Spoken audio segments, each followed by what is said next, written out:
Welcome to SoMeDocs Physician Panel Discussion. We are following the Tuesday Lecture Series, and this week we had a great presentation yesterday from Jaide Massin on reputation management, how to convince others that they need you. I think this is a concept we don't often spend time with in medicine, the idea of selling ourselves. Sometimes that might even seem like a taboo thing to consider, but so many great pearls last night, and we're going to discuss them tonight. I have three amazing physicians with me to share their perspectives, to share their feedback, and you get to learn about what they are doing. Thanks for joining me, and I'd like you to start by telling us where you are, what you're doing clinically and non-clinically, and any of those key points you had as takeaways from yesterday's talk. Dr. Evka, let's start with you. Hi. Okay, so New Jersey in the house, because in case you're wondering where I'm from, so I'm in New Jersey. I'm a board-certified family physician. I go online, so my online presence is Dr. Evka. I'm also a life coach, just recently became a life coach. And I'm the mother of a young child who fed very reluctantly. So I started a feeding handbook platform when I realized that there was a discrepancy between the knowledge and the resources that were available for children and their family when they had difficulty with feeding. Especially when the feeding was hard, and especially when they really didn't have any place to turn to. So I created a best-selling book on one aspect of feeding.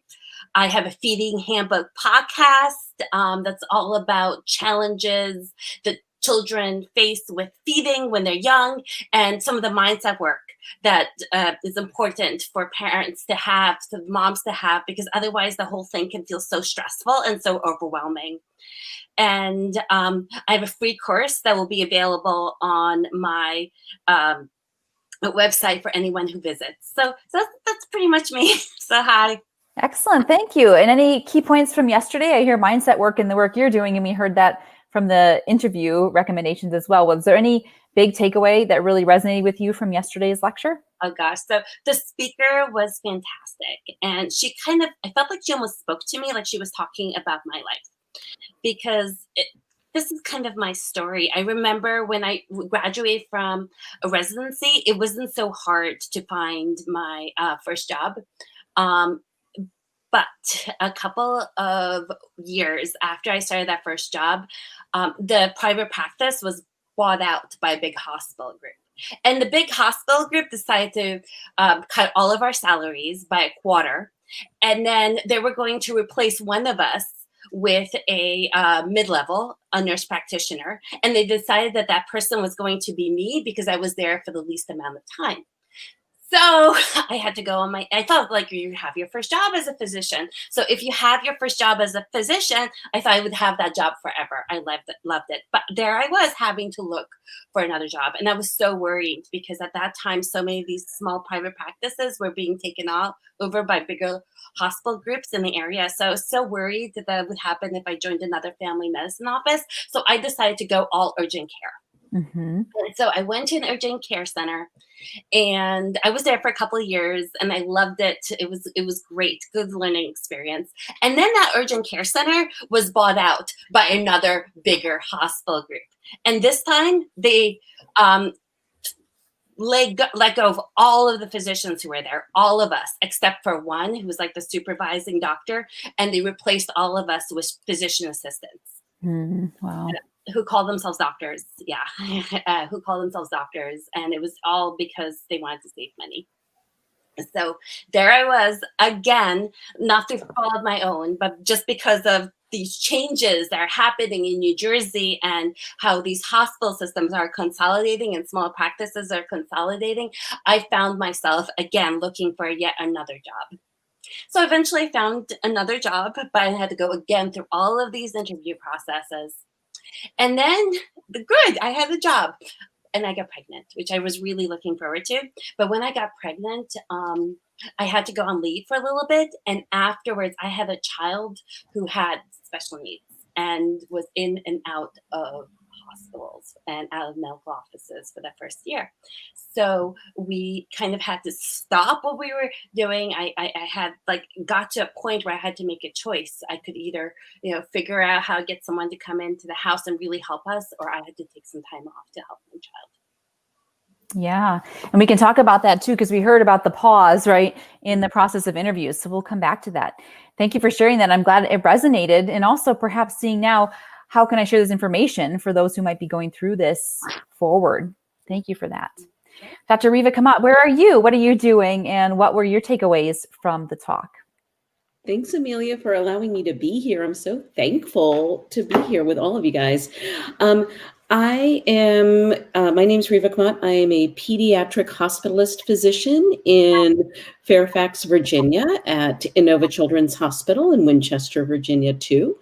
And I also am part of Coaching for Institutions, which is Dr. Bueche's program, and we do physician-to-physician coaching as well. And I also have my own coaching program where we empower physicians to take hold of their lives. And I love, love, love talking about physician well-being, and am with the American Academy of Pediatrics and Section of Hospital Medicine, the vice chair for their providers subcommittee, and also here locally in Virginia, embedded in some physician well-being programs. So that's a little bit about me. I really enjoyed the talk. I felt like that talk needed to be given to the younger me and for all of those folks coming up. And also wanted my daughter, who's interviewing for a job right now, to also listen to it too. I thought there were so many helpful tidbits in there. One of them certainly was speaking about your previous companies and trying not to, don't speak badly about the company. Make sure that you always leave on a high note. Then the other wording, sort of wordsmithing things, if you are sort of fired from a position or if you're let go, just to say you were laid off or the position ended. And I thought that was super helpful. The follow-up piece I thought was super helpful too, where she talked about making sure to follow up with in a very, very professional manner. And that was lovely. I thought that was great. Excellent. Some really great points. We're going to dive deeper into those as we go through this evening. Thank you for that. Dr. Serene, Shereef, you're back. Let's see how we sound. Tell us about you, what you're doing, and any takeaways you had from the talk. Okay, great. Can you hear me? Yes. That's awesome. I really should be used to this by now, because I feel like anytime I'm doing something, technology wants me to learn. So I always have opportunities to learn. So thank you. And I'm so excited and grateful to be here with all of you as well. The timing and everything just kind of worked out. So, and thankfully my children I think I just got them off to bed. So hopefully they'll stay down. So I'm a general surgeon, and I've been in medical education. I have 3 children, busy life, and I'm a productivity coach. And really, I almost feel like all of the stuff that I said before is kind of what led me to be a productivity coach. So the thing that resonated so much with me from the presentation yesterday is really, what I was talking about, just sort of building all the things in our life and putting it together, right? So we look for value in things that, we feel like when others value us, that's what creates our value.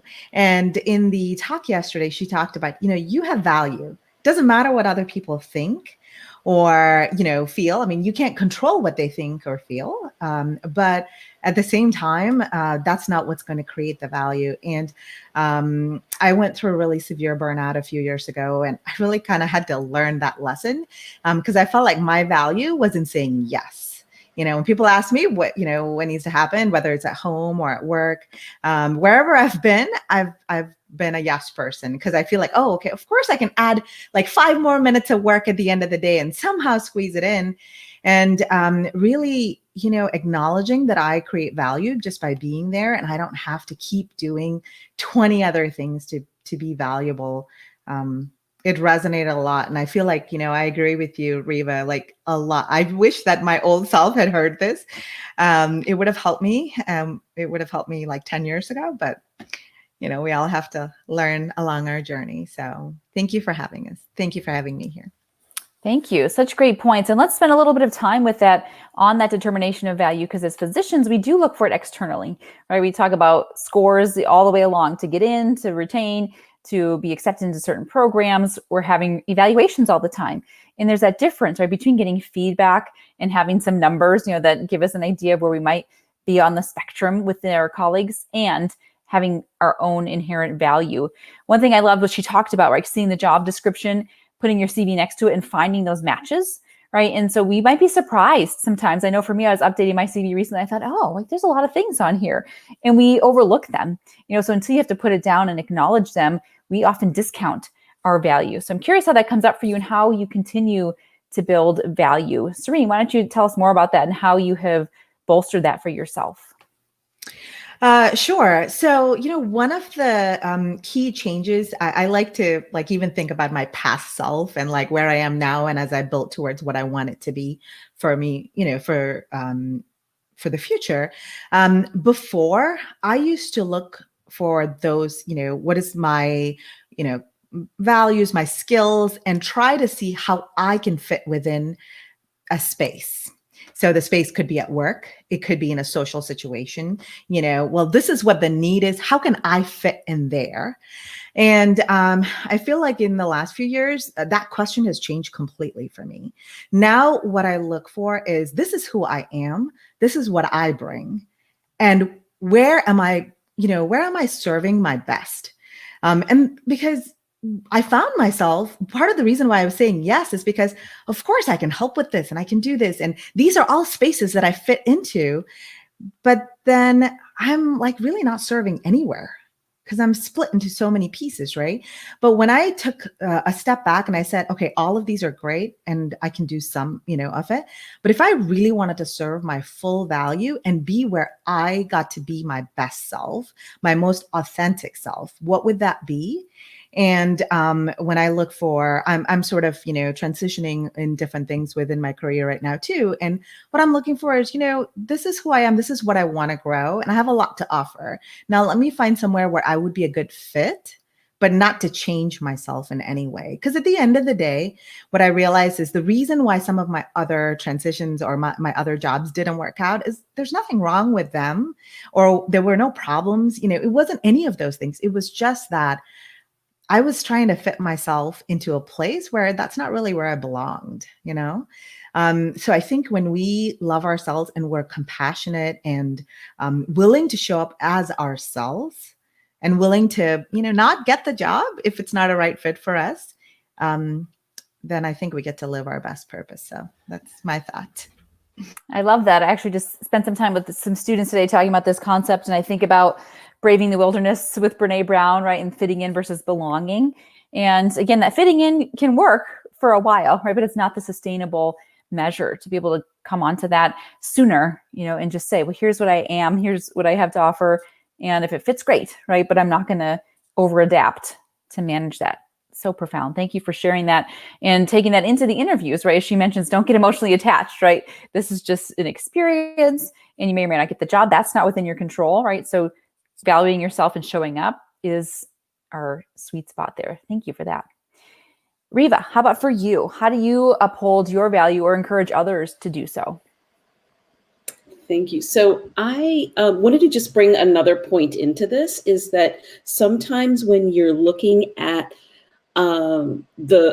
the value you bring or the position that you want. So say you want to go for a C-suite kind of position, which is like a CEO or chief wellness officer. Sometimes I think it's interesting to look at those job descriptions and to see, well, what would it take if I was to apply for that job? And like she said, she or another person may have said this, is that even if you don't feel completely 100% ready to just go ahead and apply for those positions, because sometimes that sort of gets your wheels thinking about what sorts of values can I bring in. And I think just like Serene said, it sort of has to be aligned to what you bring to the table and also what your passions are. So doing something just because you're sort of asked to do it by somebody else, for me, is not as motivating as something that you're completely passionate about. And so sometimes that means bringing value in your own special way and saying, all right, I need to say, for example, if it's starting a project where you're bringing wellness coaching to pediatric residents, right? And heading that up and thinking about it and bringing that passion to the program, that I think brings real value when you are bringing sort of your entire soul to the institution or the program, because that tends to be a very authentic gain, if you will. Yes, I think that's so helpful. That passion can really lead us there. And maybe let's talk about this a little bit, that idea of being underqualified for the job. And we're sitting here as women in medicine, and often we know, right, the statistics are that we'll wait till we're 100% qualified, right, to even consider applying, where our male counterparts might be more comfortable applying sooner, right, and just figuring out, or again, finding those matches. And Dr. Evka, as you consider that in the experiences you've had of applying, has it held you back, right? Have you looked at the qualifications and said, well, I missed that one, so I'm not going to apply? Have you been able to overcome that? Or how do you perhaps encourage others in that process? To be a feeling of self-worth in there, because so many of us, just by like getting to medical school, or like some of us are immigrants, like I'm an immigrant. I came to this country. We actually escaped communism and we lived in a refugee camp for a while. And then we came to the United States and we were incredibly poor. Like I remember like one of my first toys was like a stick, a bunch of sticks, because that's all we had. And my family always told me like to study hard, to work hard, and to go into these professions. And what honor it is to be a physician, what honor it is to be able to help so many people, but just to be able to get there, to get to even like to be able to get into medical school, or for some of you who are foreign medical graduates, for you to be able to get into that residency program, like that's a big deal.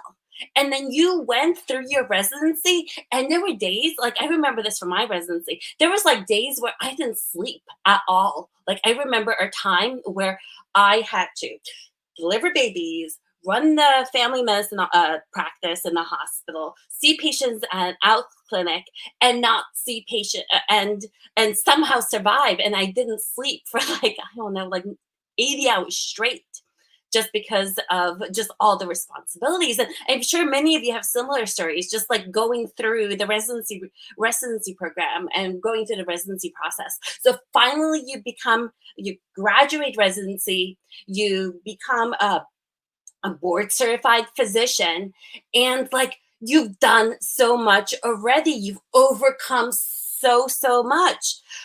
If I was to think of a group of people who, in my opinion, are like everything is figure outable. I don't know if you've read the book about Morley Forleo, but if you've read that book, Everything's Figure Outable, I think one of the groups that's most able to figure things out is physicians, just because of everything that they've had to figure out. Like medical school, remember it's called the knowledge base. Sometimes how much you have to learn, it's like drinking from a fire hydrant, and the amount of knowledge that you have to learn all at the same time. It's like drinking a fire hydrant worth of knowledge. So you come to this, and all of a sudden you're going to a job interview, but you can't forget about how powerful you are and how wonderful you are, just because of where you've already been and what you've been able to overcome in your lives. And so when you approach that job, and maybe you're not the one who gets chosen, it's okay. You're still an incredible person. Look how far you've come. Absolutely. And I think it's easy to get caught in that, where we see that it takes all this experience, right, to make it through to the attending level, and to have gone through all this training. So if we are applying for a job, whether it is still clinical or otherwise, we might say, well, I need those 10 years of experience here to count, right? To bring it with us, though, to say all of that still does count. And as she mentions, the reselling of yourself, or identifying the experience you have as a value that you do bring to the company, pulling that forth is so important. And I'd like to visit this a little bit because we mentioned how she talked about the spinning of words, right? The spinning of the story. And I think for many of us, there might be this hesitation, like, are we not telling the truth? What does that mean here?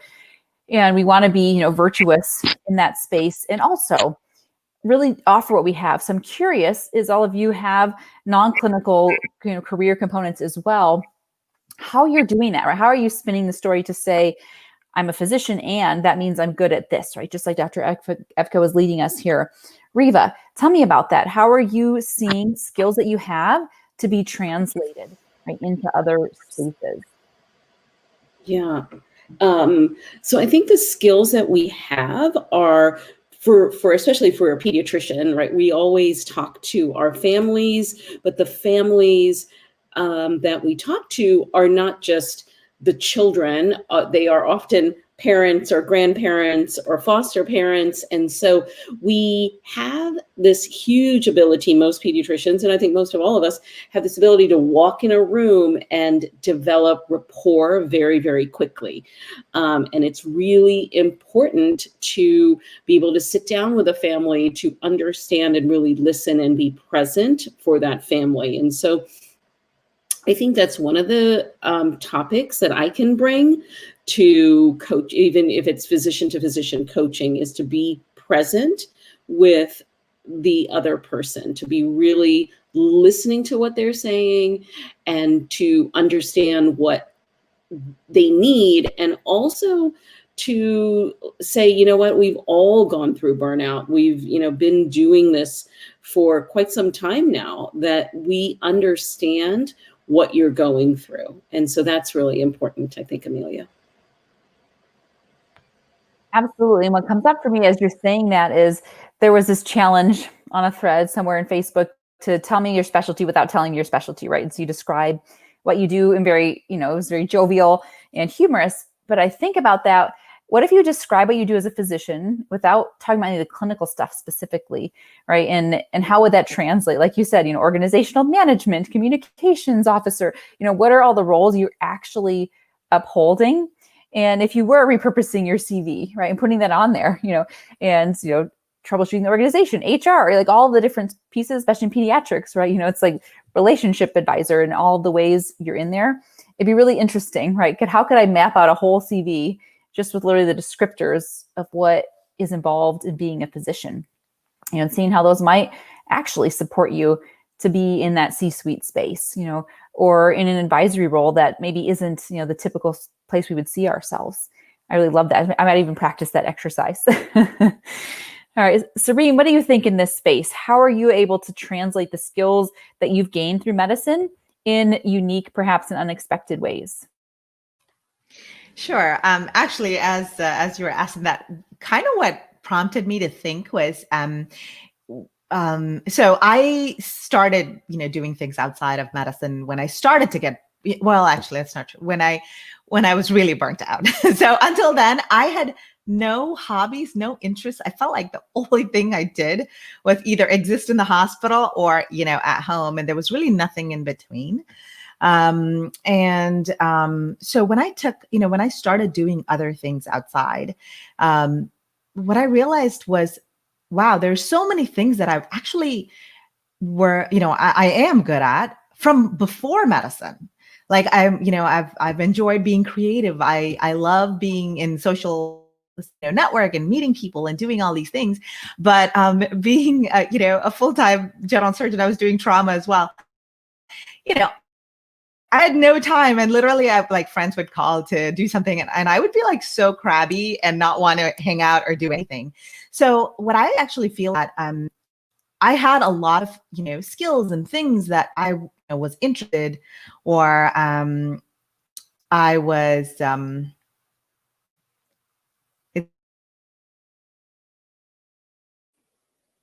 Let's break it down just a little bit there. Hopefully you're still with us. Pull it in a minute. Hopefully she can tune back in. I'll send a quick message there. And in the meantime, Dr. Evka, you started us on this path of seeing how we have values that can be reapplied. Does anything else come up for you around that, ways that have surprised you, right? And you've mentioned shifting this whole space, right? So your parenting, it sounds like, has informed your clinical practice and maybe vice versa. Tell me more about that. Some of you who are listening are parents, but you do get all these new life roles. Like I became a cook prior to, having my child. I wasn't really much of a cook, but then you're put into this area where you learn how to be a cook. And I think that so many of your life experiences can translate into what you have to offer if you're going on that job offer. So as a coach, because I'm so surprised by it, I became a life coach recently. And as a life coach, you know that you're responsible for your thoughts, your feelings, and your actions. Your thoughts can create your emotions, and then based upon that, you can change your, based upon what those emotions are, those emotions can propel you forward towards actions. Yet the way that most people behave is first and foremost through their emotions. And then their emotions can guide their thoughts and they can guide their behaviors. If you can appeal to people on an emotional basis, because you as a physician have gone through it, you've experienced that, you know what it's like. So you might be the functional medicine doctor who themselves has helped with their thyroid condition because of your knowledge in functional medicine. Or you might be the endocrinologist who yourself has diabetes, and you can relate to these individuals. I think that helps you to sell you, because you're not just appealing to them because of your clinical knowledge, you're also appealing to them because of your life experience and their emotions. So for me, when I had a child who had difficulty with feeding, I remember feeling scared, overwhelmed, and alone. And when by feeling those things, I can relate to other people who have gone through the same thing. And I can tell them, you know what? I've been there, I've done that, and I've done something about it. So that fear turned into courage. The overwhelm turned into these actionable steps that I was able to do to help my child. And when someone listens to that and they listen to someone who's been there and who's done that, then they are more likely to say, you know what, I want to work with you. Or if you're applying for a position where you are somebody who's looking to get a job, and the recruiter or the future employee asks you, well, what do you want to do once you get this job? How are you going to contribute to us getting more patients, for instance? Because there's times when we just don't get enough patients. Maybe it's a little bit different now in some offices because of COVID-19, but with some of us that might not get patients. And if you can share your stories and you can share about how you can connect with the other patients that you're going to see, I think it just makes you that much more valuable as a physician, because people are going to hear your stories. They're going to talk to others. They're going to say, oh, do you know Dr. So-and-so was able to do this and that? And then they're going to bring their friends and their family over to see you too. Absolutely. And that importance of finding a common thread just in human experience, right? Human emotion, because we might think, do I have anything to relate to? Or if patients have had a really significant traumatic experience, perhaps we can find them right on that feelings level because we have shared those emotions. I love that illustration. Serene, tell us a little more about how you began to build those other parts of yourself in and what it's been like. Sure. Sorry about the technical failures. Really what I was connecting it to is just recognizing that when we go through, a difficult training or we're in a busy job, it's sometimes easy to forget that we have so much more value than just our job. Like our job doesn't define who we are as a person. And we forget, some of the things that I forgot is I love to cook and bake and, being creative and all of those things. So when I started exploring that more and doing things outside of medicine, I actually loved being a surgeon more. I enjoyed being at work and connecting to my patients, at a human level, so much more. Whereas before I was like, I wish I could just finish this so I could be done. But now, every interaction just feels so special, and I'm honored to be their surgeon. Whereas before it felt sometimes like a burden, so just because it may be like Evka was mentioning, it may be, you've been working for 30 hours or 36 and you're exhausted and you just don't even feel human anymore. So understanding that our value comes from so many things and being able to connect to being a human first and a physician second, I think is truly valuable. And it applies to so many things.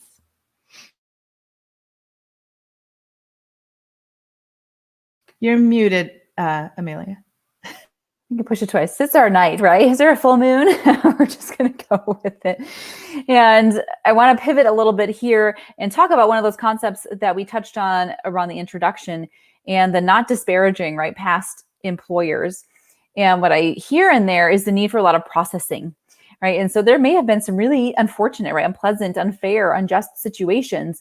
And, right, we're stepping into this new space. And so how do you navigate that? And Riva, maybe we'll come to you, and perhaps you've guided your daughter on this. I don't know if it's her first job or her, nth job down the line, but how do we, right, know that? And again, we talk about being true to ourselves. So we're not going to then tell a falsehood around it, but know what's not going to serve us to bring forward and how we can, present ourselves based on the past experience, but not drag, right, all of the other grievances along the way. Yeah, I think that was such an important point that she made in that session where she said, do not bring in previous grievances, because the truth is your next employer really doesn't want to hear about the grievances, right? They're not worried about sort of your, and pardon the language, like bitching and moaning about your previous employer. They really don't want to hear it. They want to know, what are you going to bring to the table? What are you going to bring to this new position? How are you going to add value to this organization? And so I think, Amelia, you touched on this when you said practicing when your story and being extremely intentional about the story that you want to tell, and spinning the story that you want to share with them, and not bringing in all the baggage. And sometimes that takes practice. I think all of us have, I know I have, brought in baggage from one interview to the next interview to previous positions, because we do feel like we've been let go or harmed or not treated fairly, and we want to bring that up. So part of it is also having some grace with yourself to know that sometimes this takes a little practice, and we want to be able to do it better the next time and the next time and the next time, and being intentional about it. Absolutely. I love that recommendation for the intentionality. And I think about right now, I'm working with medical students who are going back to back to back to back to back through interviews in this new world, right, of virtual interviews opportunities, and they can interview more places, but that can be exhausting. I wonder, Dr. Evka, if you have any thoughts around that, on how to kind of refresh and renew yourself when you're going to have to go through this process, right? And it might be the very next day, and then the very next day in a row. And we do handle, right, by, for better, for worse, the exhaustive scheduling. But how do you, come to that space with the energy to sell yourself again back to back? What might you give as advice to any of our young physicians in training who might be listening? For me, what helped me to energize me after these long, grueling hours was a shared purpose. And a shared purpose with the other people with whom I was working. So my shared purpose at that moment, and I threw myself completely into it, was that I was going to save lives, and I was going to do whatever it took to save lives. And it became like this passion of mine, like this became my mission. This became my to in life. And so I was energized by being able to accomplish that goal. So I'll give you another example of it, just so you have a sense of what this is like. Do you remember that in the 1970s, there was this big push, or in the 1960s, there was this big push to put man to the moon. There was this big push. And everyone got so excited about it.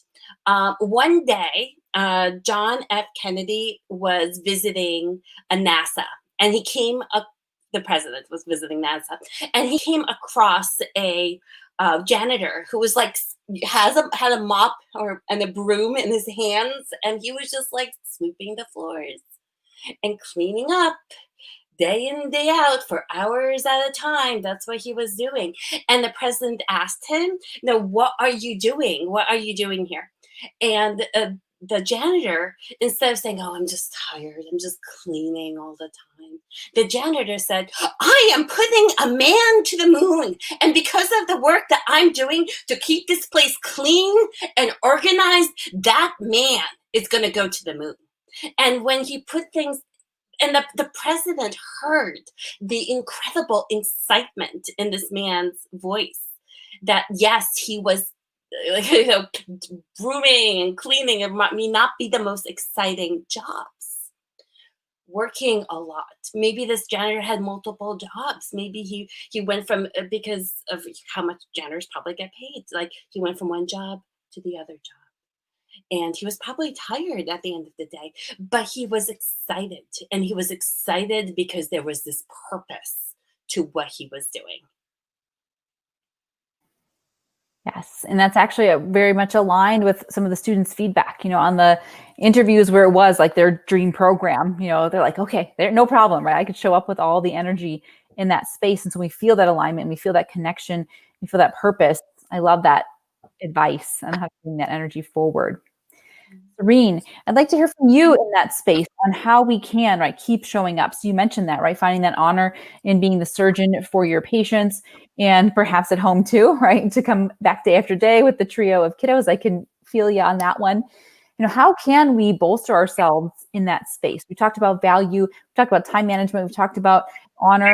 What do you see in that first moment, right, when you step into an interview space, how you might be able to present your best self there? So I love that story, by the way. I think that it really is about, having a shared purpose and such. I think it is also about having a vision of the future. To some extent, we need to see, just building off of that story, it actually prompted me to think about the Karate Kid.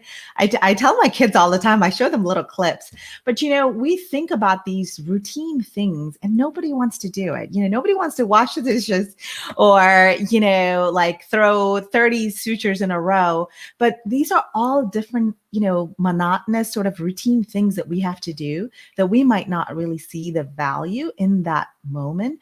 But when we look at that big overall picture and what are we really growing towards, what is our big goal that we want to really get to, these little things become part of that process.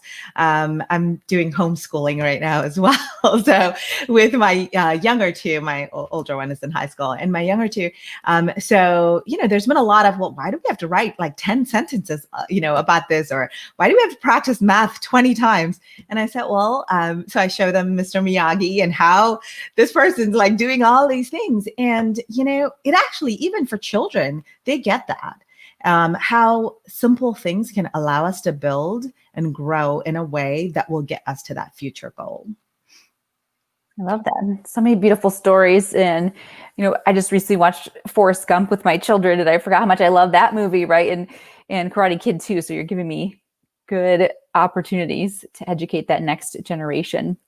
One other point I want to look to, and we're moving our way through this hour, such a great conversation here, in spite of, or even because of, right, all of our technical embraces, let's say, is that idea of inviting feedback directly in the interview. And I don't know if you remember that moment where she says, is there anything here that gives you reservation? Because I'd like to address it. And I think about that, right? And like I said, we've been given a lot of feedback through, our training in medicine, and we can also probably think of times when we maybe should have said something, right? Or other feedback might have been given and we avoid it, right? Because those are difficult conversations. And that was actually one of the panel discussions previously, is that emotional intelligence to handle those difficult conversations. And so if you've had that experience of inviting feedback, knowing, right, there might have been a concern voiced during a conversation and you're just opening up and saying, okay, this was a concern. Let's talk more about it, right? And how can I actually address that? Riva, has that come up with you, either yourself, working with residents, again, coaching your daughter through this process? What can you tell me about that? Yeah, I thought that was such a wonderful statement that she made where she said, let's talk about this. Is there anything that we talked about that's concerning to you about my application? I honestly don't think I've ever done that. I will be doing that now and moving forward. It shows such vulnerability, and I definitely think I would tell my younger self to look at it and to say that. But I think it's a great idea. When we give feedback to our residents, I don't think I've ever been asked that by a resident in the last 20 years. Is there anything that gives me pause because moving forward? So I do think even now it's great to teach our residents that, or teach our learners about that. Absolutely. And I think it can help sometimes with that dissonance that happens. I remember an interview that I had, and they literally said, "This is amazing." And then you don't get the job and you're thinking, well, what? And it certainly could be other people, right? And it doesn't have to mean anything about you, but there also could have been that interface, where we just say at the end, how was this for you? What is happening here? And is there any concern or reservation, even if it's not for that job itself, but for you going forward, right? It might have been that you did bring some grievances with you from a past experience and say, that was really concerning for me, and I don't think that's going to work. And it requires vulnerability on both sides, but I agree, so powerful, and absolutely going to bring that point. I'm like writing it down for tomorrow to bring to my students. Like, this is the way we can talk about, as they're going to all their residency interviews right now. Dr. Evka, how about for you? What about asking that question, right? Getting into extreme vulnerability there. I love that question. And I am, for you, Amelia, I am more than happy to be vulnerable because I just think you're amazing. I do. I just do. So I want to talk about that a little bit. And I want to share a story. So remember how I had these job situations where like the family medicine office got bought out, the urgent care center got bought out. So I used to go on all these interviews, and I used to go to an interview and think, oh, wow, okay, that was such a good interview. I did such a good job with that interview. I'm going to certainly get that job, but I wouldn't get that job. So then I go to my next interview and I'd be like, you know what? This is the interview. This is the interview where I'm going to get that job. And I didn't get that job. And at that time, you can see that right now I have long hair. It's blonde hair. It's always been blonde hair. But about years ago, my hair was not as straight as it is now. It was kind of really curly. And then when it was humid outside, when I was interviewing, when it was humid outside, it was like this. It was like all over the place. It was frizzy. And I would come to interviews with my hair looking like it was a mop. It's true. I had this different hair than I do now. And one day I went to an interview and I put my hair into a bun like this. And I did the entire interview like that. And the day wasn't as humid. And I got the job. And for the longest time, I kept wondering, what was it that was different about this interview than all of the other interviews? Because I had thought I had nailed all of them. And one day I came into the office and I had my hair down, and my hair again was kind of all over the place because it was more curly than it is now. And it was humid and it was frizzy and the hair products weren't working. And I saw my patients in the office, and I could hear all of this whispering in the back of the office. And I'm like, why is everyone whispering? This is weird. Everyone's whispering. And at the end of the day, the boss, who's also another physician, brings me into his office and he tells me, Dr. Evka, here is a hairband. I'm giving you a hairband.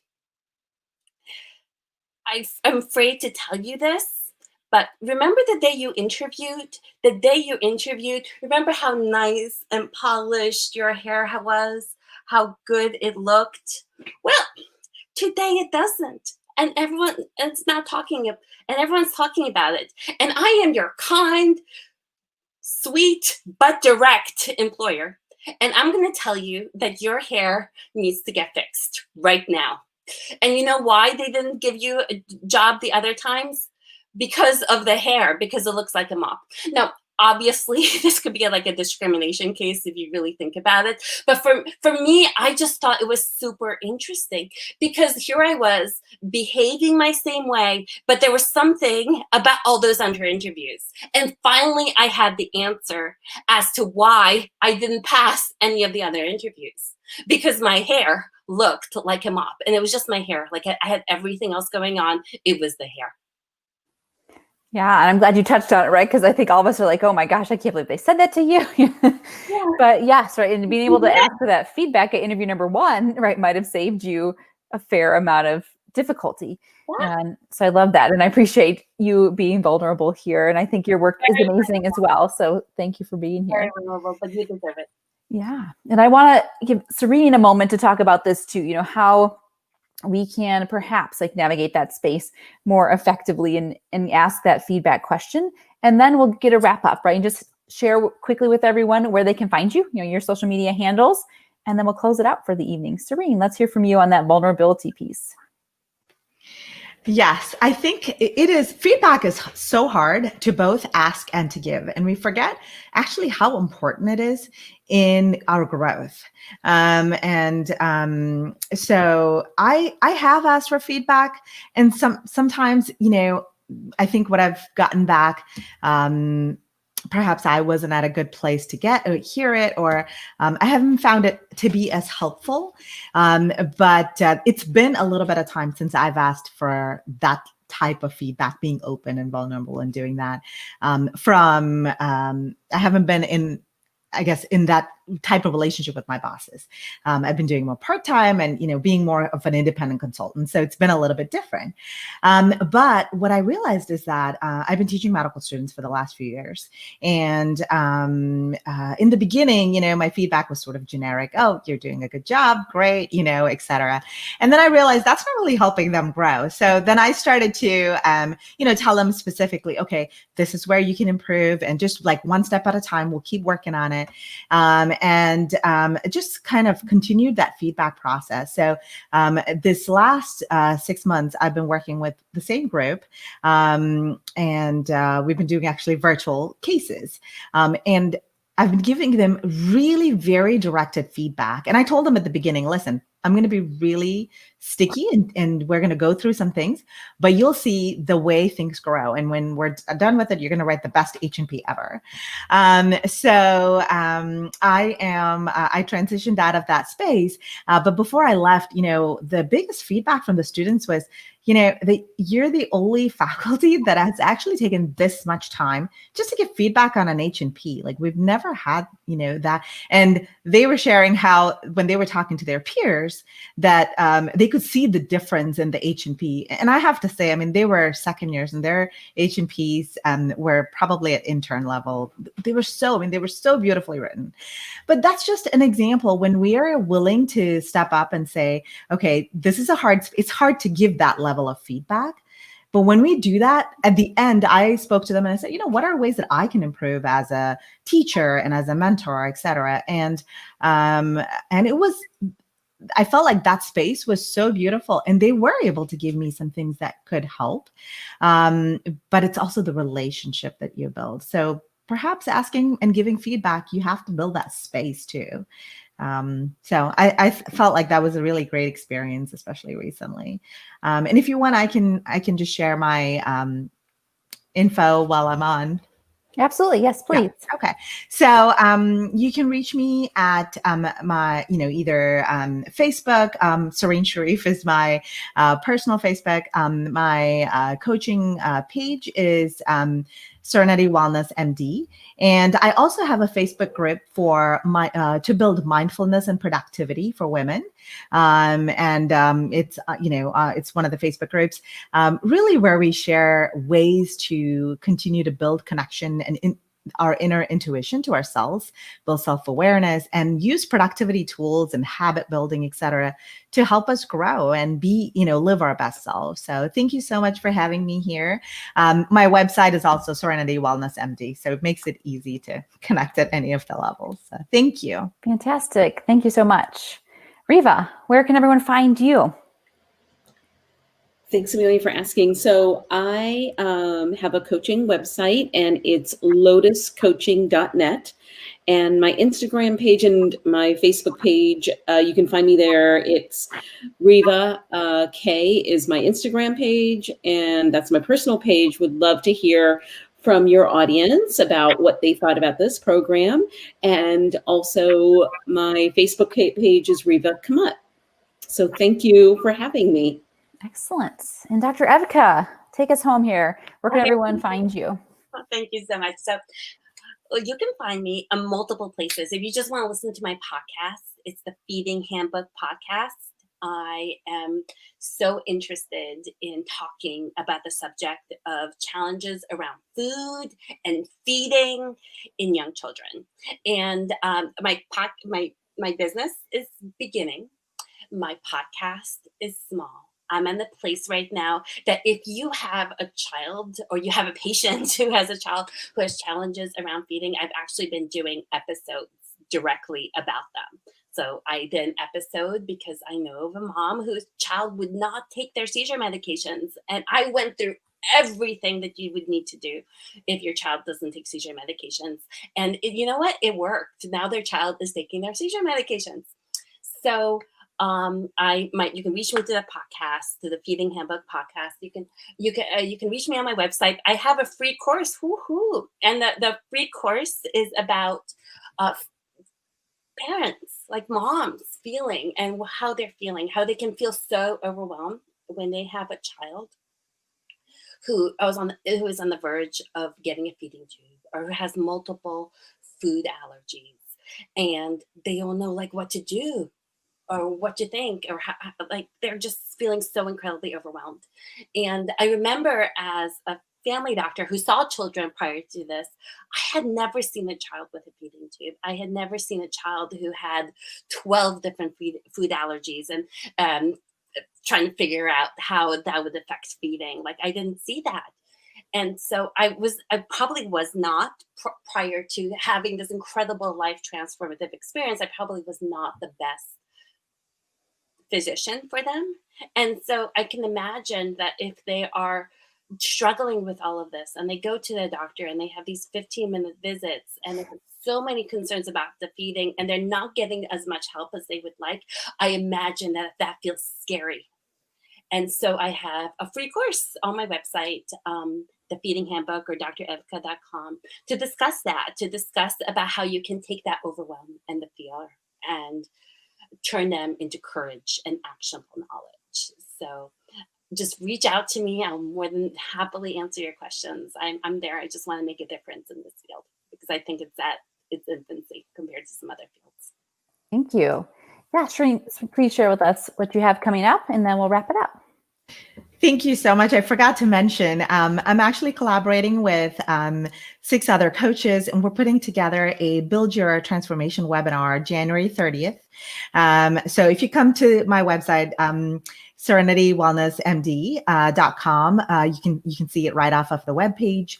And I think it's going to be amazing. We're going to talk about mindfulness and just transformative experiences in leadership, mindset, etc. So I look forward to seeing all of you. Thank you. Fantastic. And I'm Amelia Bueche. You can find me on my own personal page. There is an L initial in there, or This Osteopathic Life. And as Riva mentioned, also through Coaching for Institutions. And we have a pause next week, and we'll be back again with the final round of the Tuesday Lecture Series. 2 weeks from tonight will be the panel, and 2 weeks minus 1 day will be the lecture. Thanks everyone for tuning in. Thanks to all 3 of you for joining and sharing such amazing insights. Thank you. Bye. Thank you. Bye.